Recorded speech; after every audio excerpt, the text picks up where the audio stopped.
സത്യം പറഞ്ഞാൽ ഇത് ഇവൾക്ക് ഇപ്പൊ കിട്ടിയ കഴിവല്ല. ഞാൻ പ്രസവിച്ച് 2 മാസം കഴിഞ്ഞ് കുറച്ചേരം നോക്കിയപ്പോ എന്റെ കുഞ്ഞിനെ കാണുന്നില്ല.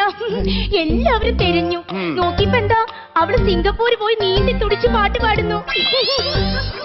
സ്വിമ്മിംഗ് പൂളാണ് ഉദ്ദേശിച്ചത്. സിംഗപ്പൂർ എന്താ സ്വിമ്മിംഗ് പൂൾ ഇല്ലേ? മിണ്ടാതിരി അവിടെ.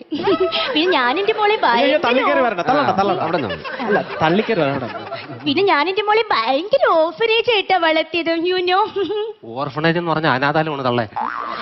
അതൊക്കെ എനിക്കറിയാം. ഞാൻ അതല്ല ഉദ്ദേശിച്ചത്. ഈ ഭയങ്കര ലാളിത്യമായി വളർത്തില്ലേ മോളെ, അതാണ് ഉദ്ദേശിച്ചത്. മലയാളം മതി കേട്ടോ. അതെന്താ നിങ്ങൾക്ക് ഇംഗ്ലീഷ് അറിഞ്ഞൂടെ? നിങ്ങൾ ഇത്രയും വലിയ ചാനലുകാരില്ലേ? അല്ല, ഇംഗ്ലീഷ് അറിയാന്നുള്ളതുകൊണ്ടാ പറഞ്ഞു. ആണോ? ഇനി നമുക്ക് പപ്പയെ വിളിക്കാം കേട്ടോ. കപ്പയൊക്കെ പാടത്തില്ലേ?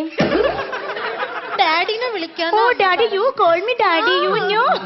അപ്പൊ സാറിനെ വിളിക്കുമ്പോ